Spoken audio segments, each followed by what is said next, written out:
meeshaan aan joogno oo beerta magaceeda horta waxa la dhahaa fardaconayaal muddo aan ku soo jiray halkaas 8 sano ayaan wadnaa shaqada tan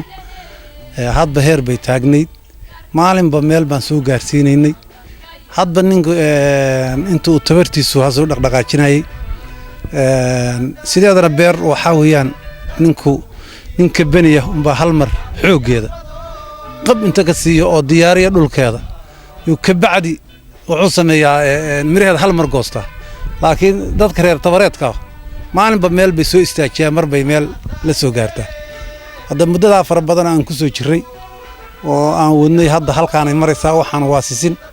7 hektar baa hadda inoo muuqata oo diyaarsan dhinacaan xaggaas iyo dhinacaas kale aan tagina adigu ayaga min 1 hektar baa ku diyaarsan hadda sisinta kaliya saaran awal wixii ka horeeyay waa qaybin jiray oo waxaan qaybin jiray basbaas iyo barbarooni iyo yaanyo iyo digir iyo sisin iyo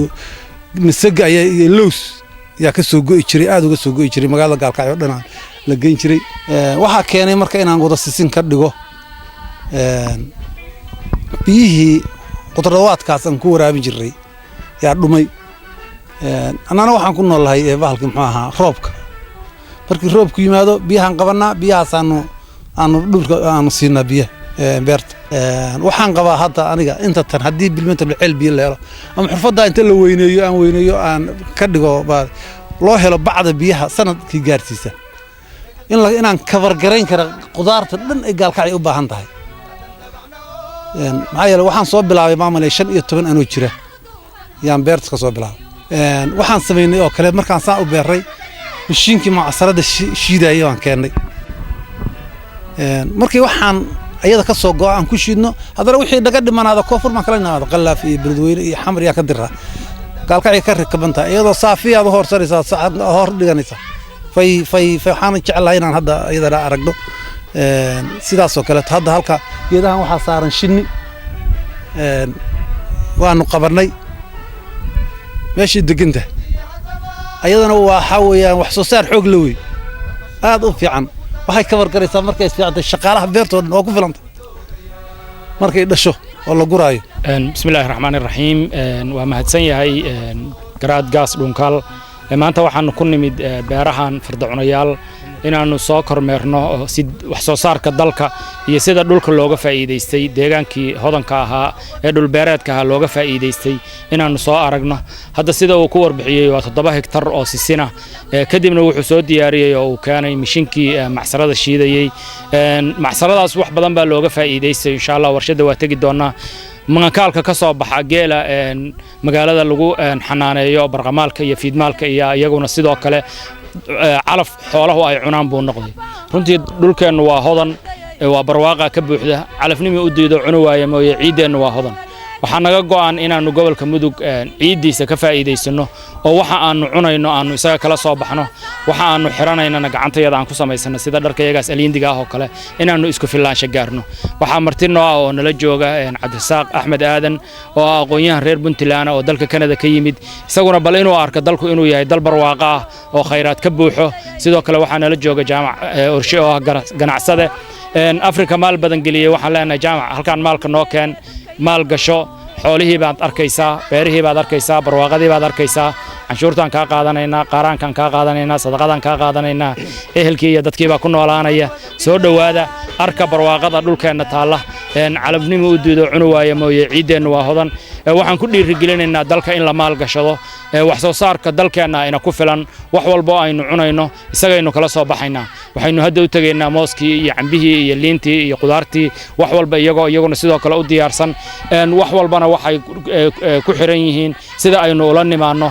shaqada aynu ula nimaano malabkii isagoo la isku dardaray ama isagoo warshadaysan dibadda leeno ka keeni jiray ayaa beertan ka soo go'aya isagoo dabiiciya oo ubaxa dhirtaas faraha badan fareesha ay ka soo saareen magaaladaasna la keenaya wax walba marka hadaynu isku dayno waynu isku filnaan karnaa wax walba nolosheena waxa kale oo gobolka ka socdo horumar dadku isku tashaday oo ah in kalluunka badda ceegaaga ee badooyinka garacad ee gobolka uu leeyahay oo xeeb aad u dheer ah kalluunka laga soo saaro halkaas in ilaa iyo galdogob oo xuduudda Itoobiya la keeno subaxii kalluunka markii la soo saaro waxaan rajaynaynaa wax yar kadib in galdogob looga qadeeyo wadadii isku xiri jidhay galdogob ilaa iyo garacad oo wadaagsin ayaa waxa lagu wadaa isku tashi dadku uu isku tashaday halku dhigga iyaguna uu yahay wan bixi aan wadada dhisne kii xoolaha uu bixiyo kii dhaqaalaha uu bixiyo kii aqoon la aqoonta uu bixiyo inta markii la isu geeyo waxaan ogaanay inaanu isku filannahay 100 iyo siyaado kiiloomitir bay hadda wadadaas inta dhisantay ay tahay waxaan rajaynaynaa sanadkan gudihiisa soo socda inay dhammaan doonto insha Allah taala marka waxaan haaminaynaa sidii dadka dibadda jira oo jaamac nooga gaarsiin lahaa war meesha hadii dekad aad ka dhisataan oo aad maal gashataan 90 milyan oo Itoobiya halkan waxa jooga aan bad haysan aan dekadna haysan halka waxa weeyaan maalgashi fara badan iyo fursadaha ku jira iyadana waxaan rajaynaynaa in warbixintaas ganacsatada oo jaamac orshe naga gaarsiin doona hadii alla idmo waxaan maanta kormeerkan sidoo kale uga faa'iideysanayna raggan aqoonyahanka iyo ganacsatada ee dalka dibadiisa nooga yimid inay arkaan dalku sidoo barwaaqo u yahay iyo dadka gudaha jooga siday wax u qabteen runtii waxaan aad ugu faraxsanahay maanta inaan marxaati ka noqdo anigu reer koonfur baan ahaa noloshayda inteeda ugu badneed oo dhan reer koonfur baa weligay ahaa waxa iga dhaadhici lahaa maanta inaan marxaati ka ahay in gobolka mudug ay beer ka baxdo bal iska daasasine bal beerba inay ka baxdo waa waxaanan lagu akhriyay inay suurtageleen sideedaba maanta horta arintaas aad baan ugu faraxsanahay hawl badan baan arkaa meesha tan ka socota waa loo baahan yahay inaad isku filnaataan cid idin maqan mala dawlad lama sugi karo dawlad la'aan 22 sano hadda yaa la moog yahay dawlad aad sugtaan ma jirto qurba joog faa'iido idin leeyihiin ma jirto marka halku dhigidii gudoomiyaha waa ka helay oo ah in la isku tashado waa wax aad muhiim u ah beertana hadeertan waa sisin warbixintooda si garaadku waa not only production kaliya inay wax soo saar laakiin processkiya ku jira waa dhameystir beertii ilaa laga soo saaray sisintii laga shiidayo la suuq geenayo intaasi waa production cycle oo buuxa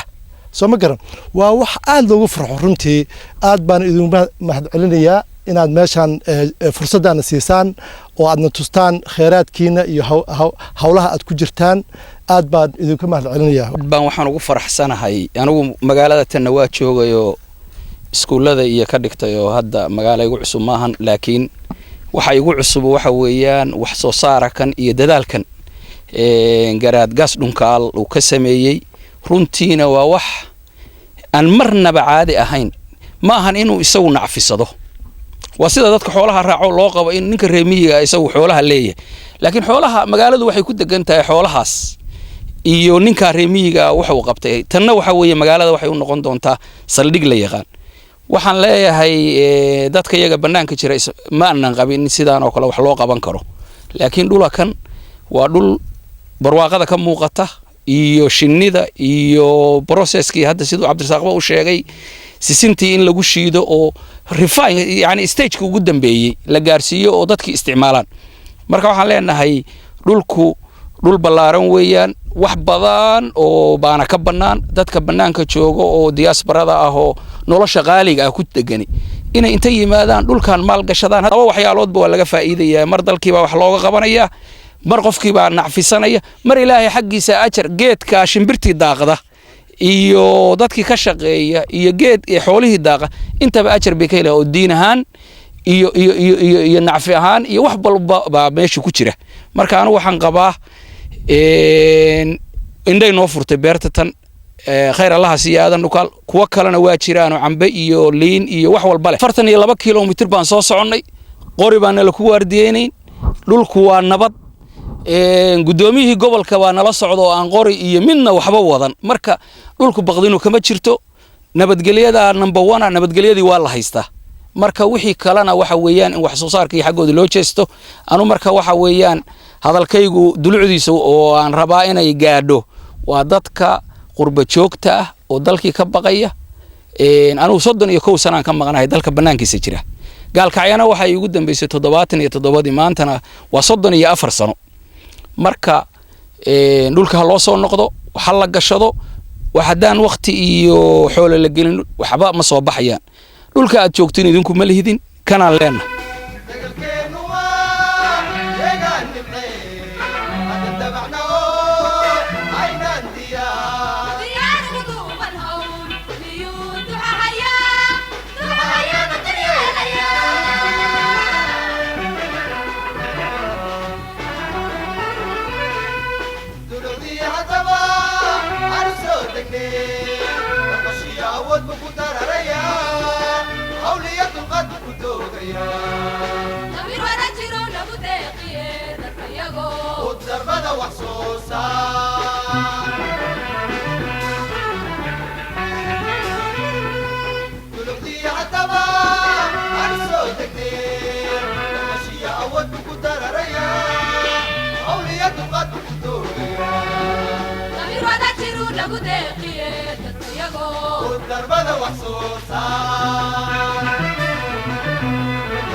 Daka yago, darbada wax soo saar. Daka yago, darbada